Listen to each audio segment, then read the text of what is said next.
Yeah, welcome to the marketplace this afternoon. Ghana's economic outlook to remain negative until at least the first quarter of next year. We'll hear from ratings agency Fitch on this development. Also, Finance Ministry denies reports of appointing private company in e-levy collections, insisting the GRA will handle this tax and projected 241 million cedi service charge. Plus, decent work gains in mining industry being eroded due to loopholes in current law governing the sector. We'll hear from the Ghana Mine Workers Union. Comrade Chair, without a doubt, this trend is fast undermining the decent work pillars and slipping our members into working poverty and ought to be checked without any further delay.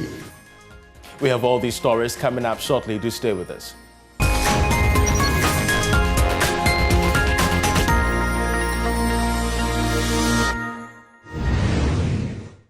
First story, Ghana's economic outlook will remain negative until at least for the first quarter of next year. This is at least the disclosure by ratings agency Fitch, dubbed Sub-Saharan African Sovereign Start Recovery. Charles Nexiyeboa has more in this report.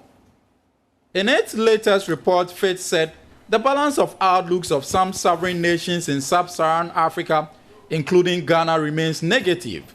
This reflects continued uncertainty about whether these countries will be able to stabilize and reduce their debt levels, as well as risk to external liquidity in an environment of tightening global financing conditions. The average debt of Sub-Saharan Africa is expected to hit 73% of total value of goods and services in an economy come next year. However, Ghana's debt has already reached 77.8% in relation to its economic size. Fitch further said the COVID-19 pandemic continues to affect revenue and expenditure in many countries as longer-term challenges persist. This includes weak public financial management and a heavy reliance on public investment-driven growth.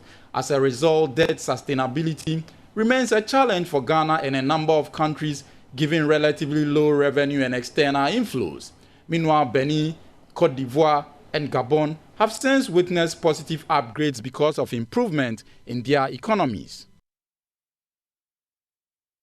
Well, the Ghana Chamber of Commerce and Industry has signed a memorandum of understanding with the African Diaspora and Development Institute. This is to ensure that deepened diaspora investment is enhanced in Ghana in the year of return and beyond it in 2022. Take a listen to the president of the chamber.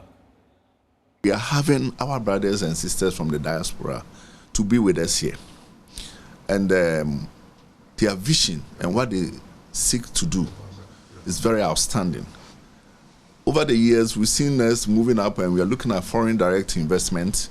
But we believe that when you set up in a country to survive in a country, you cannot manage the country alone. You need some support from other people to come in and do.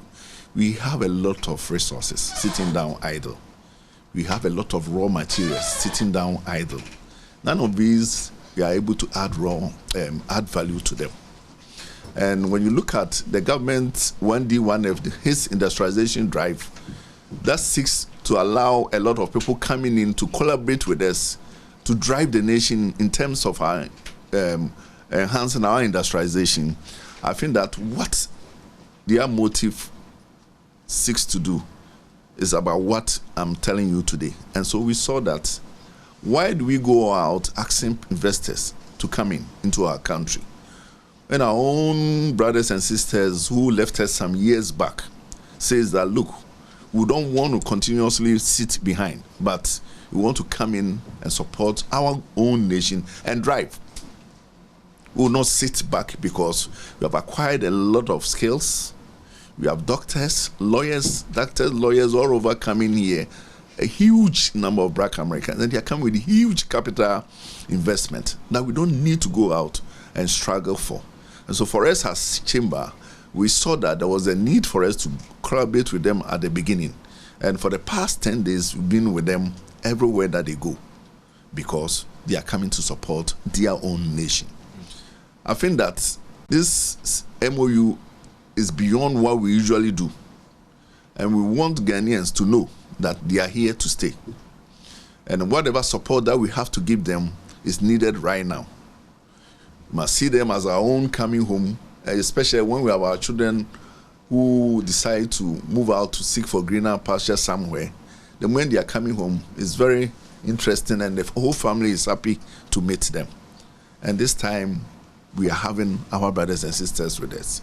So for Chamber, we want to go beyond this, but for something to show that we have started something for which we have to walk through, we have to sign an MOU to indicate our preparedness to collaborate and move forward.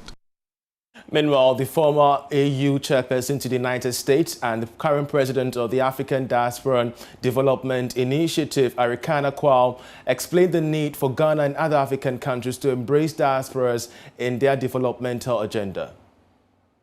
A message to the diaspora that project in Ghana for chickens is ready.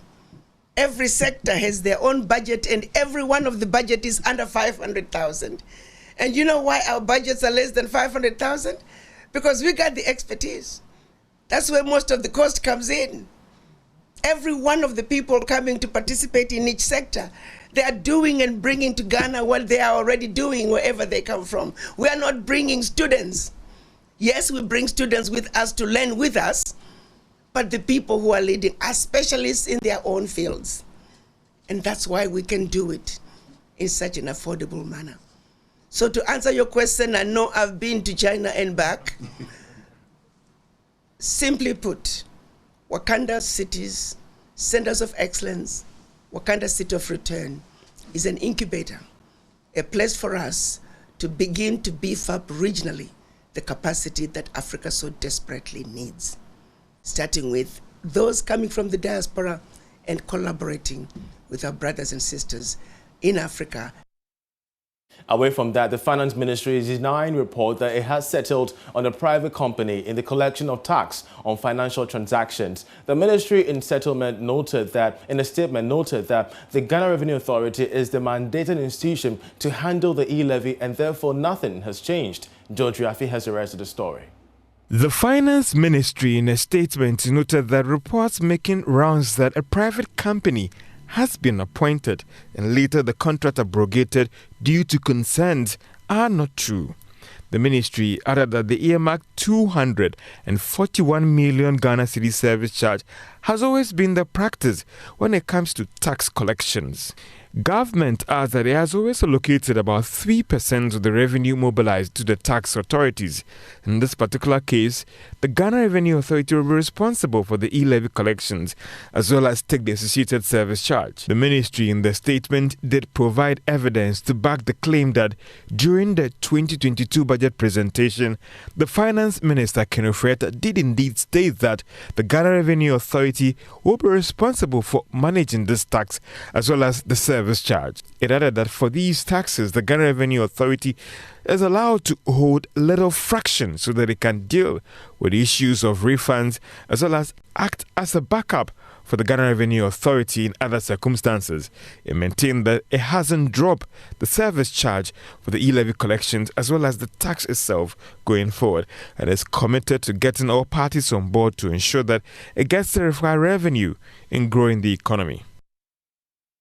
Women in finance and investment are calling for the implementation of more specific gender-inclusive initiatives in corporate Ghana. According to the second Deputy Governor of the Bank of Ghana, Elsie Ado-Awaji, gender-inclusive policies are vital in breaking the glass ceiling in the corporate world for women. Here's the Assistant Director for Payment Systems at the Bank of Ghana, Clarissa Kudowo, speaking on behalf of the second Deputy Governor at the second Women in Finance and Investment Summit. Women in Finance and Investment Summit, second edition, seeks to inspire the next generation for diversity and inclusive conversations and partnerships in the finance and investment management industry. This year's summit was focused on accelerating women's economic power and leveling the playing field. Keynote speaker, Deputy Governor of the Bank of Ghana, Elsie Ado-Awaji, believes women can take up top positions when a conducive environment is created for them to thrive. Here is the Assistant Director for Payment Systems at the Bank of Ghana, Clarissa Kudowo, who read a speech on her behalf. Gender-inclusive policies and their enforcement are important to achieving gender balance at all levels. However, more specific actions are needed to help women gain the experiences they need to elevate them to more strategic areas of businesses. Ensure top-level commitment. The top leadership commitment is critical in creating a sustainable and meaningful change towards increasing women's participation on boards. Drive gender intelligence action. We have to be intentional in recruiting women to fill those positions, in hiring and then in pay and promotion. Successful gender diversity initiatives should include mentoring and sponsorship schemes which offer high potential women the opportunity to pair up with senior managers to receive advice, guidance, and visibility in order to accelerate their career growth, training programs to enhance the capacity of women and give them an equal chance to develop their careers. Managing Director of Absa Bank Ghana, Abena Oseipoku, urged young women to be persistent in their careers and not to allow negative comments to dampen their spirits. To address the youthfulness and to put together one, I started wearing these bad weaves. So I look older. So actually when I look at when I became CEO of Barclays, the picture was a very bad picture. Some old, very unflattering, grandmother-like wig. Because I didn't want anybody to say that, oh, the girl is so young and is going to be looking after Barclays. 3.5 years ago, when the role came, I had prepared. I had moved. So I think it's about knowing what you want and not giving up. You may not be ready today, doesn't mean you'll not be ready in a few years' time. So don't let anybody tell you that you can't achieve, whatever your ambition is, because it's possible. Meanwhile, head of SME at UMB Bank, Charlotte Lily Bedu, advised women to invest in themselves so they can have a level playing field. This is a right forum and a right atmosphere to help all the emerging leaders to be ambitious, to be courageous, not to think that they don't deserve it, and not to think that there are some positions are for men. A CEO is for a woman and for man. And the fact that when you go to school, they don't give a pink sheet to a woman to write and they don't give blue sheet for a man to write, I think that we should know that it's a level playing field, and nobody prevents you from applying to be an MD. Nobody will prevent you. You'll be interviewed. So I think that what we need is capacity. You need to retool. You need to scale up, learn, and try as much as possible to invest in yourself. And you're still watching The Marketplace. Still to come in the bulletin, decent work gains in mining industry being eroded due to loopholes in current law governing the sector. We'll be hearing from the Ghana Mines Workers Union. Comrade Chair, without a doubt, this trend is fast undermining the decent work pillars and slipping our members into working poverty and ought to be checked without any further delay. Do stay with us for more after this break.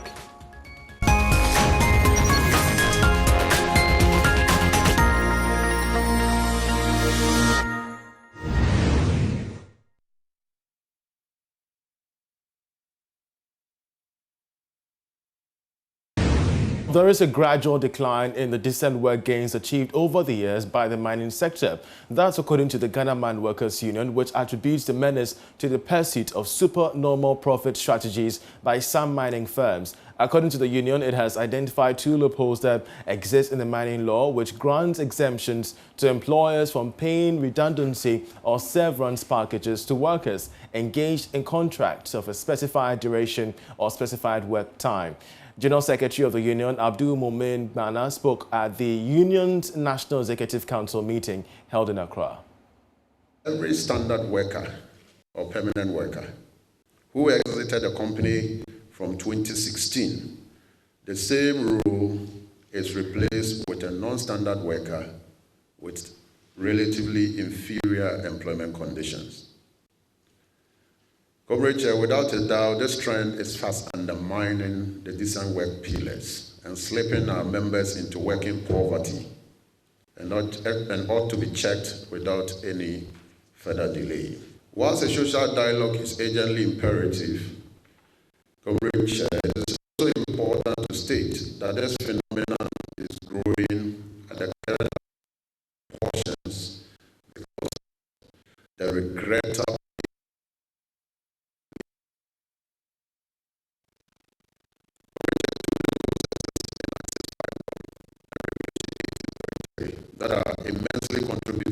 precarious work.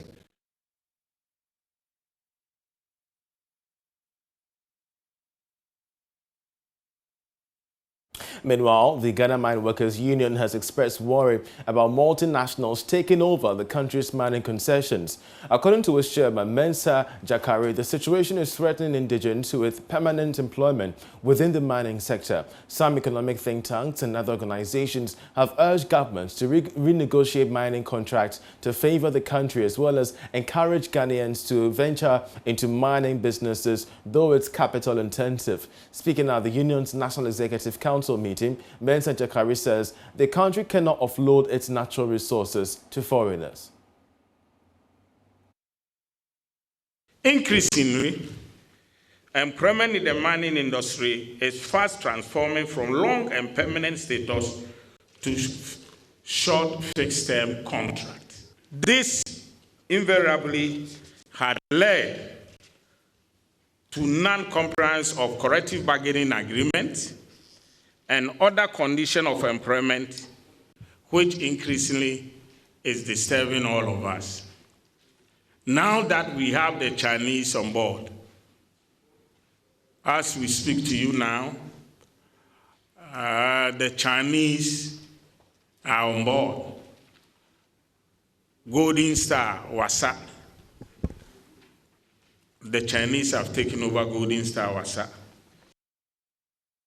Now, MTN Ghana has charged its agents and merchants to support the fight against fraud in mobile money transactions. It also wants them to follow the required processes and procedures in transacting Momo with their clients in order to build trust and confidence among themselves. The chief executive of MTN Mobile Money, Eli Hene, disclosed this to the media when his alpha rewarded 400 merchants, agents and mobile money agents across the Greater Accra, Eastern and Volta regions who have worked tirelessly during the year. The telecoms giant has intensified security for some of its agents and merchants with the installation of CCTV cameras in their areas of operations in order to weed out fraudsters. It believes that fraudulent transactions must be reduced to the barest minimum. Here is Eli Hene, Chief Executive of MTN Mobile Money. Is an area of importance for us. During my speech, I highlighted a few things we've done to mitigate fraud. And so we expect our agents also to support the fight. And as they do that, we also add it to the score. And so that's also another one. And then the other aspect of it is those who apply the right rules in their shop. They don't overcharge customers. They go by the processes. That also adds to them. And last but not the least, the experiences that customers have and the feedback we get also adds to it. So overall, we look at everything the agent is doing from their outlet. And that is what constitutes the marks that gives you the award. So if you are working hard, keep working hard, but make sure that you pay attention to the key things that we want to see in your work. And once you do that, you'll be among the winners when we come to celebrate next year, God willing.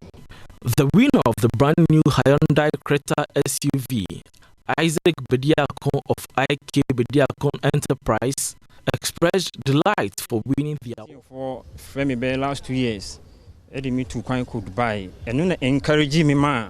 I say, meet me Jumano, because na me ninda. Me Juma but na me ninda. I'm say me na me friend so my qualify say me could Dubai. But me could do Dubai no so no. And say man ko hwe niam keke me do ho no. Shop bi e be ko mu bia no the way a omo receive your shop ni mu no. Na me pick say niamano because Ghana has sometimes uko bi store kra kota de a ura store no kra na on shedan hwe but do Dubai no shop bi e be remu bia no the way on be we come the way a say on to ade no kra na how mo say bia wa be rura shop ni mu a wan to ade ye be du ho agro be try say ni na me pick say niama ntim di shema you me say me be du a customer bi obeba me nchim bi wada de obeye bia no so be yisko so yisko say me hu the way a mene ne bekasa se na obekọ obesia bebiem se sa akonya na minyan a etimi boa me a metimi du baby am.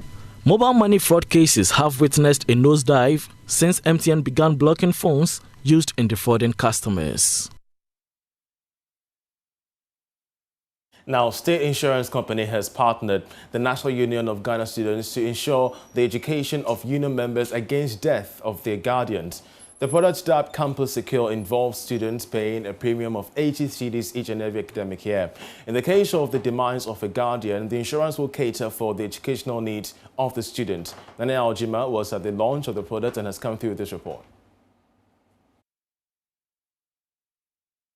It is overwhelmed with requests from members for support in the payment of fees and accommodation, especially from members who lose guardians. They say some students are forced to drop out when the union fails to offer such support due to limited financing. Emmanuel Boachi Yadom is president of NUGS. The demand, honestly, we can't quantify it.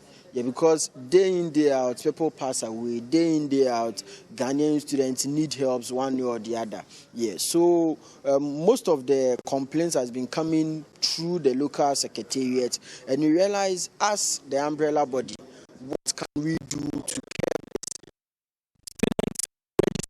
onto the scheme will receive financial support to cater for tuition, accommodation and feeding when the parent of the student is lost in the period. Some benefits will be accrued if the student dies in the period or suffers permanent disability. Emmanuel Sampene-Mensah is head of corporate and special risk at SIC. I can even say payments are on real-time basis. But what we are doing is that payments will only be done through NUGS. And we have an arrangement with them that within a week, if there should be a claim and it has been certified that there is a true loss, we pay to enable the student to continue. Because when there are losses, that's where you see the student actually being in a limbo. And we don't want any student to be in a limbo. We want to make sure that they are able to go through the academic program. That's why the product has been designed. This particular product, you don't even need to be a student. Your parent can buy on your behalf. Because whenever you buy, you are buying for the benefit of your parent. And the parent is also buying for the benefit of the student. So it's nothing at all. 80 cedis for a year. Through all digital platforms of SIC, students can easily register onto the product. Phyllis Osuansa is marketing executive. Students are very tech trendy, and that is why SIC has also become tech trendy. So this product, you can get it on our WhatsApp and our Telegram platforms. The numbers were mentioned earlier on, 0555441485. So this numbers is very active on WhatsApp and Telegram. If you are a student under NUGS in any university in Ghana, you just have to contact this number and sign on to the policy. For Joy News, Nana Aljima, Kumasi. And of course, I'm Charles Aite, and in the marketplace. For more news, do log on to myjoyonline.com. Many thanks for watching. Of course, let's have the same time, with this particular program tomorrow. And in the meantime, do enjoy the rest of our programs.